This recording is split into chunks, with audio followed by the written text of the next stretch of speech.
So, ambaye unanisikiza, enda tu mbele za Bwana na uanze kulilia mji, kuombea mji, watu wa mji wakapate kumjua Yesu na wakapate kumuelewa zaidi na zaidi.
Hallelujah. Bwana Yesu asifiwe. Amen. Praise the Lord. Amen. Hallelujah. Amen. Bwana asifiwe. Amen. Angalia mwenzako mwambie tunaenda kusikiza neno. Hallelujah. Muulize upo tayari? Upo tayari. Upo tayari? Hallelujah. Bwana asifiwe. Mwambie tena tunaenda kusikiza neno la Bwana. Hallelujah. Haya, nataka tuweke mikono yetu pamoja tunapokaribisha mtumishi wa Bwana katika jina la Yesu. Amen. Basi mkazi wa Kiang'ombe, Bwana Yesu apewe sifa. Amen. Mimi nimekuja kuwaletea habari njema ya Yesu Kristo. Ni habari ambayo uanga inabadilisha, inageuzia mtu maisha yake, na zaidi ya yote inakupatia tumaini. Bwana Yesu apewe sifa. Haleluya.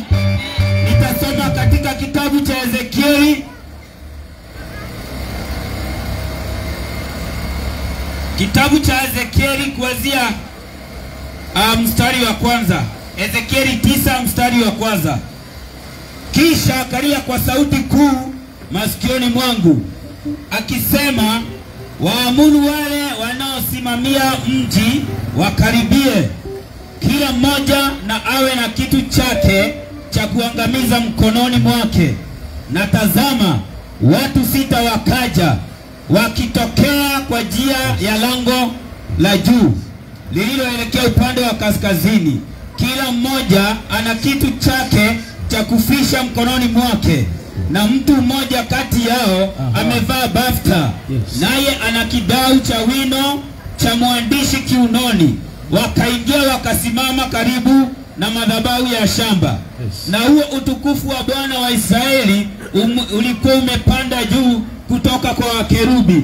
Neno la Mungu linasema ya kwamba Mungu aliita kusanyiko, akaambia watu, jaani kwangu sasa, maana kuna jambo ninataka kutenda.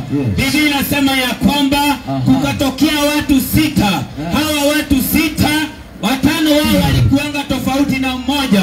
Wale 5 mikononi mwao Biblia inasema ya kwamba walikuwa wameshika vifaa vya kuangamiza. Ni kama watu walikuwa wamejihami wanaenda kuangamiza mji, lakini katikati yao kuna mmoja ambaye alikuwa amevaa mavazi meupe. Biblia inasema ya kwamba alikuwa na kifaa kinakaa cha kupaka rangi Ukiendelea kusoma haya maandiko, Biblia inasema ya kwamba aliyekuwa na kifaa cha kupaka rangi akaambiwa fanya hivi, ingia katika mji, na ukipata yeyote ambaye anaghadhabika, anahisi ya kwamba maovu ambayo yako katika mji yanamkera, uende ukimweka alama. Na Yesu akafanya hivyo. Maana katika Biblia yule ambaye ana kifaa cha kukuchora ni Yesu mwenyewe. Anakuchora na damu yake. Wewe ambaye unaghadhabika na uovu, wewe ambaye unahuzunika, unaona ya kwamba uovu umejaa, Yesu anakuja na ingia ndani yako, bora yake umempokea, anakuweka damu yake. Na Biblia ndio inasema ya kwamba watu 5 wakaamrishwa, wakaambiwa shikeni vifaa vyenu vya kuangamiza, mwingie katika mji, msikuwe na huruma. Mkipata mtoto msikuwe na huruma, mkipata wamama msikuwe na huruma, hata kwa wazee. Haleluya. Na wao wakachukua vifaa zao za kwenda kuangamiza yeyote waliyempata ambaye hana ile alama, wakaenda wakiangamiza. Na mimi nikiangalia naona ya kwamba kuna maangamizi yameachiliwa. Tazama vile pombe inaangamiza, tazama vile magonjwa yanaangamiza, tazama vitu ambavyo vinapita, vitu mingi zinaangamiza. Mpendwa, acha nikwambie, suluhu ni kwa Yesu. Kama hujawekwa alama utaangamia. Kama vile Yesu alisema, wacheni niwaambie ukweli, mtaangamia kwa dhambi zenu msipotubu na mkubali Yesu aweze kuosha kwa damu yake. Maangamizi yameachiliwa, maangamizi yameachiliwa. Tazama, hakuna amani, hofu imejaa watu. Haleluya. Amen. Waangamizi wakaachiliwa. Amen. Wakaambiwa msikuwe na huruma. Wacha kusema mimi ni mwanarika, ya kwamba Mungu atanionea huruma. Wacha kusema mimi ni mzee, ya kwamba Mungu atanionea huruma. Wacha kusema mimi ni mdogo sana, Mungu atanionea huruma.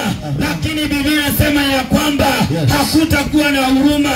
Na mimi nakuambia ya kwamba hakuna huruma, hakuna wokovu kwa yule asiyemkubali Yesu kuwa mwokozi wa maisha yake. Bwana Yesu apewe sifa. Siri ni kujuana na Yesu. Siri ni kujuana na ambaye ako na kifaa cha kukupaka rangi, akuweke alama. Maangamizi yakikuja hayatakupata. Vijana, wacha niwaambie, unaona bangi inafanya watu hata wanapagawa, wengine wanaingia katika madawa ya kulevya, wengine wanamalizwa hata na pombe. Hata wewe usipomkubali Yesu, maangamizi yameachiliwa. Haleluya. Amen. Biblia inasema ya kwamba shetani ni kama simba anayeguruma akizunguka katika ulimwengu, na anatafuta mawindo, anatafuta chakula rua. Basi wacha nikuambie, akikupata kama wewe hauko chini ya uvuli wa Yesu, atakuangamiza. He will devour you. But there is a solution today. Kunalo jawabu. Wewe ambaye umeteseka, wewe ambaye unasema mimi nimechoshwa na hii hali, nimechoshwa na dhambi, nimechoshwa kuishi katika maisha ya uovu, there is a solution. Hallelujah. Kunalo jawabu. Hili jawabu liko katika kitabu cha Matendo ya Mitume 4. Biblia inasema ya kwamba kwa kuwa yeyote atakayeliitia jina la Yesu ataokolewa. Katika kitabu cha Wafilipi Biblia inasema ya kwamba naye Mungu akampatia jina ambalo ni kuu kuliko majina yote, na hakuna goti ambalo halitapigwa mbele yake, na hakuna ulimi ambao hautakiri ya kwamba Yesu ni Bwana. Haleluya. There is a solution. Unalo jawabu ya yale mambo yote unapitia. Haijalishi. Yeye anasema ya kwamba njooni kwangu ninyi mmelemewa na mizigo mizito, mizigo ya dhambi. Unasikia nataka kuacha pombe na shindwa. Unasikia mimi uzinifu utaniua, lakini unashindwa kuacha. Kwa uwezo wako kama mwanadamu, hauwezi. Lakini kuna suluhu. Yesu aliyekufa msalabani, yeye hakuwa na dhambi kama zako. Alikuwa mtu mtakatifu. Na ili mimi nihesabiwe utakatifu, itabidi nimkubali. Itabidi nitazame msalaba na niseme ya kwamba hiyo mimi ni mwenye dhambi, na nikikaribia msalaba nitapata wokovu. Maana katika msalaba kuna suluhu. Bwana Yesu apewe sifa. Amen. There is a solution. Yes. Kunalo jawabu. There is a solution. Lakini jawabu ni kwa yule atakaye kubali. Kama hutakubali, basi maisha yako haina jawabu. Kitabu cha Ufunuo 20 ukianzia mstari wa 10 mpaka mstari wa 15, Biblia inasema ya kwamba tazama, nilipokuwa nikiangalia nikaona kiti cha enzi na aliyekuwa ameketi hapo. Dunia na mbingu zilimuona zikatoweka. Mpendwa, katika haya maisha tunayoishi tunajishughulisha sana na yale mambo tunayotaka katika ulimwengu. Tunakimbizana sana na utajiri, tunakimbizana sana na majina makubwa, tunakimbizana sana hata katika biashara. Lakini wacha nikwambie, hizi vitu zote Biblia inasema zikiona Mungu zitapotea. Haleluya. Lakini hebu sikiza, hebu nitegee sikio lako. Mwandishi anaendelea anasema hivi, tazama, nikaona watu wengi wakubwa kwa wadogo wakiwa wamesimama mbele ya kiti cha enzi. Walikuwa wamesimama wakigojea hukumu. Mtu alikuwa anahukumiwa kulingana na matendo yake. Na Biblia inaendelea inasema, nikaona vitabu viwili vimefunguliwa, kitabu cha matendo na kitabu cha uzima, na yeyote ambaye jina lake halikupatikana katika kitabu cha uzima akarushwa katika ziwa la moto. Ni uchungu. Ni uchungu. Uishi haya maisha na uchungu. Uchungu wa dhambi. Maana dhambi na uchungu. Utapitia uchungu katika maisha.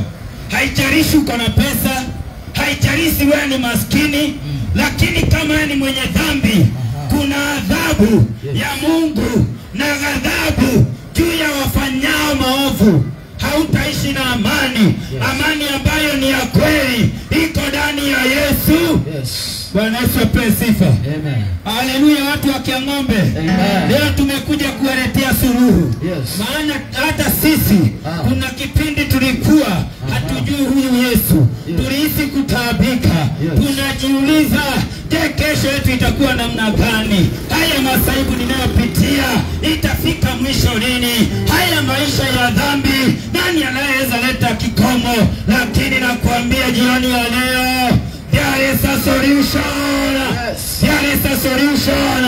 Yeyote atakayemkubali Yesu ataokolewa katika jina la Yesu. Yesu akasema ya kwamba katika kitabu cha Yohana 14 mstari wa 16, mimi ndimi njia na mimi ndimi kweli na mimi ndio uhai. Bwana Yesu apewe sifa. Hatuhesabiwi haki kwa sababu ya kutimiza tamaduni zetu. Hatuhesabiwi haki kwa sababu ya kuchinja buzi. Wacha nikuulize wewe mpendwa, kwani maisha yako ni ya bei kidogo aje ya kwamba unafikiri nikichinja buzi kwa sababu ya mababu maisha yangu itakuwa sawa? How cheap can you be?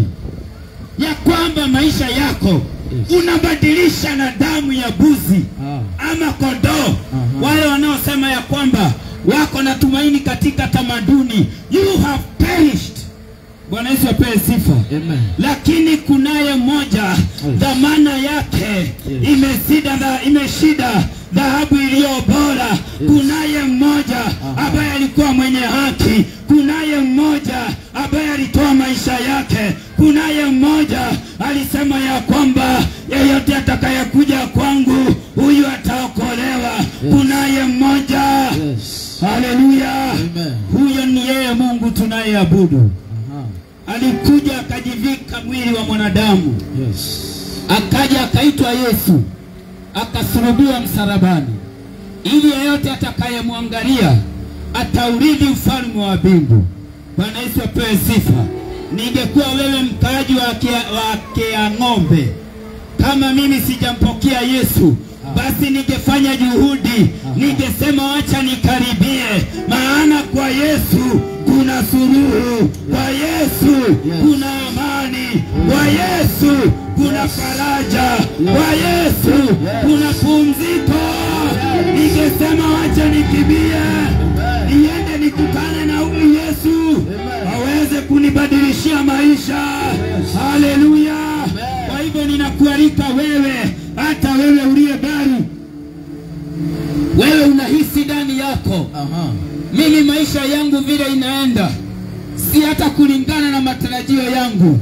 Mimi nimejaribu kuacha pombe, mimi nimejaribu kuacha bangi, mimi nimejaribu kuacha uzinifu, mimi nimejaribu kuacha hata kuenda kwa waganga. Ndio utaenda kwa waganga, watakulaghai, watakuitisha pesa, lakini hakuna suluhu, hakuna suluhu kwa muovu. Suluhu iko katika Yesu. Bwana Yesu apewe sifa. Ninasema hivi nikigojea yeyote ambaye moyo wake unamwambia mimi ningependa kumpokea Yesu, hata kama utaweza kukuja hapa, we have a team of missionaries. Tuko na watu ambao wametawanyika huku. Mwambie kwamba mimi ningependa kupokea huyu Yesu, ningependa kupokea huyu Yesu, ningependa kuenenda katika njia za haki, ningependa kumjua zaidi, ningependa kumpokea huyu ambaye hubadilisha maisha, analeta sura mpya, anapea mtu tumaini. Haleluya. Ndoa yako huwezi ukaisimamisha ati kwa sababu uko na pesa, ati kwa sababu uko na jina. Hapana mpendwa, hauwezi ukapata amani katika ndoa yako. Ndoa yako utapata amani utakapokubali Yesu aingie katikati, alete amani, alete faraja, alete furaha. Haleluya. Jawabu ni Yesu, siri ni Yesu. Na akasema hivi, yeyote ajaye kwangu kamwe sitamkataa. Huyu Yesu wetu ni wa upendo. Katika kitabu cha Yohana ile tunasemanga kutoka Sunday School, mstari wa 3:16 inasema kwamba kwa vile Mungu aliupenda ulimwengu, Mungu akaangalia ulimwengu ambao ni yeye alikuwa ameumba, akaangalia wanadamu, akaona hawa ni watu wangu, kweli ninawapenda, lakini nimewekewa mpaka. Dhambi ikaingia kwa mwanadamu na Mungu ikaweka mpaka. Mungu akasema sasa, ili niweze kuridhisha ghadhabu yangu, nitamtoa mwanangu wa pekee afe msalabani, ili nikaweze kuridhika hasira niliyo nayo ya dhambi. Hao watu ambao wametenda dhambi watavikwa utukufu wa Yesu. Hatuokokangi kwa sababu ya matendo yetu mazuri.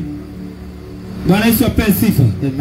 Si yale mambo mazuri wanga tunafanya, lakini wokovu tunaupokea bure. Tunaokolewa sasa tufanye mambo mazuri. Huwezi ukafanya jambo zuri nje ya wokovu. Wacha kuniambia ati mimi sikunyongi, mimi si msherati, mimi sivuti bangi, sivuti sigara. Mpendwa, wacha nikwambie, ile dhambi itafanya watu waingie jehanamu ni dhambi moja, kukosa kumkubali Yesu kuwa mwokozi wa maisha yako. Biblia inasema ya kwamba na yeyote jina lake lilikutwa kama halijaandikwa katika kitabu cha uzima, akatupwa katika ziwa la moto.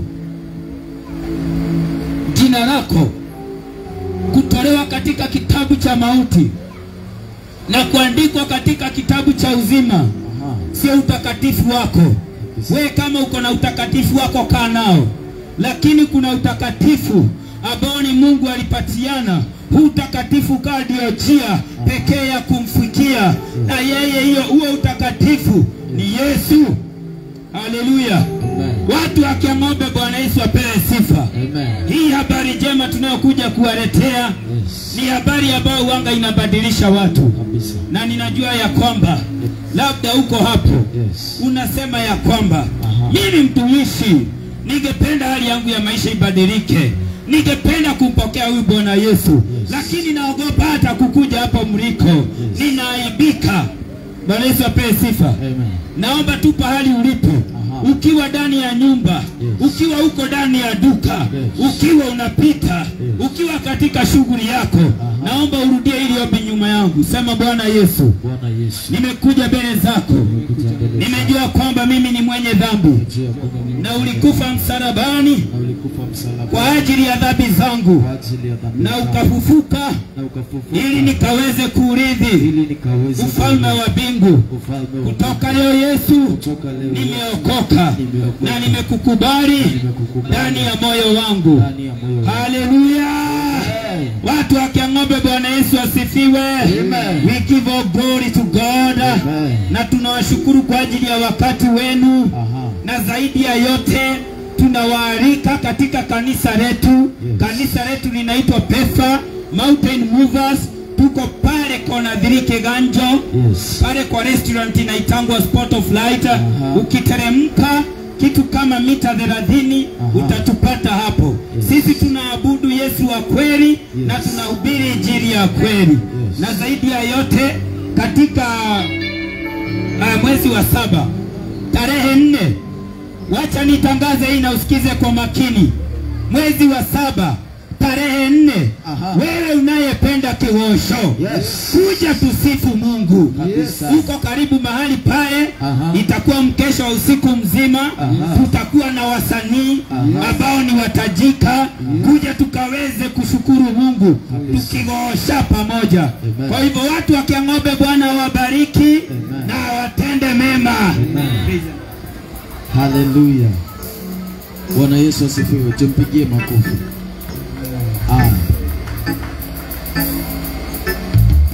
Watu wa Kiang'ombe, Bwana wabariki sana. Tunashukuru kwa sababu ya wakati, na Yesu anawapenda. Nataka tuombe. Bwana, katika jina la Yesu Kristo tunatangaza Kiang'ombe imebarikiwa na Yesu, imebarikiwa na kila kitu. Bwana, wema wako ukatawale katika mji, na Roho wako Mtakatifu akatawale katika mji, katika jina la Yesu Kristo.